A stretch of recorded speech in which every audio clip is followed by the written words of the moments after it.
At this point, I think I've seen everything when it's come to third-party Switch controllers. Some offer better ergonomics, some add a D-pad in place of the Switch's directional buttons, some use Hall effect joysticks.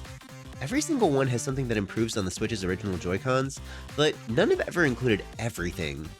The Mobapad M6HD might be the first one to do it all, and more. Right out the gate, it's got some professional-looking packaging that highlights its big features. HD rumble, Hall effect sticks, NFC, gyro, and mechanical buttons. Hall effect sticks are the biggest seller on third-party controllers. They have tech designed to prevent drift in them, which is great for people who want their Switch controllers to last. There's a reason why it's a hot inclusion. People are tired of Joy-Con drift, and this is a solution. The other features in the box are rarely seen on controllers like these though. I've only reviewed one other controller with mechanical buttons, and it was one of my favorites. I love the clickiness of these switches, so I'm happy to see them in the Mobapad as well. Every press has a satisfying click, but doesn't require too much force. You'll get this feeling with every button, including the face buttons, D-pad, shoulder buttons, and triggers.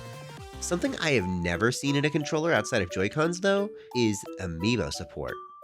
Every single controller that I've tested or reviewed skips this to cut costs, but it seems that the Mobapad really wants to be the all-in-one solution for the Switch. I tested this with Animal Crossing and confirmed, yep, Amiibo work on this controller. It might not seem like a big deal, but when you use a third-party controller, it feels like you're still going to need an official set of Joy-Cons in case you ever need to scan an Amiibo. Now, the M6 HD can replace your Joy-Cons for everything. This other feature is why I never play Mario Wonder or Balatro on third-party controllers. The rumble's usually really loud and really annoying, especially during tiny rumbles like a jump in Wonder. This is because most controllers don't include HD rumble, just a rumble at one volume. This is even the case for so-called premium controllers like the Nitro deck, the rumble being one of the many things it cheaps out on. The M6 HD does include HD rumble though, and it makes a huge difference. Those small rumbles, like when cards are dealt in Balatro, stay small. It is the best rumble that I've felt on any third-party Joy-Con, so I'm actually going to keep rumble on with this controller. The M6 HD does more cool stuff than just what's on the box though. You can actually customize these controllers a bit. It comes installed with a disc-style D-pad, sort of like the Xbox Elite controllers. You can swap it for the standard cross if you want. That's what I did, and this is now my dedicated Tetris controller. It has the best D-pad of any controller I own, and the clicks give me the feedback that I need when playing. I've done too many accidental hard drops on other controllers to ever want to use their D-pads again. Not only can you swap the D-pad, but the faceplates too.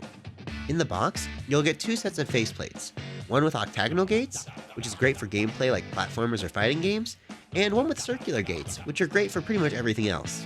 It's nice that the team behind this allows you to use your controller however you see fit. If you want to customize your Mobapad further, there are kits that include colored faceplates and D-pads.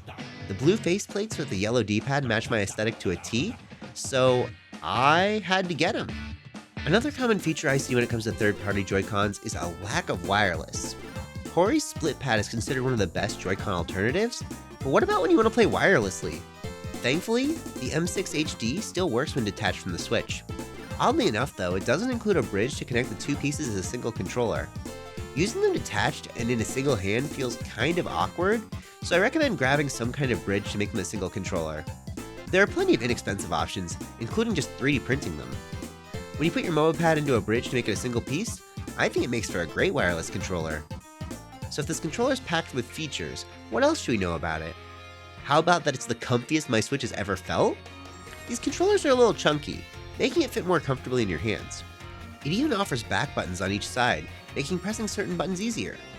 Not only does it have every feature that I want in a controller, but it's ergonomic too! The only downside to these is the price tag can scare some folks off.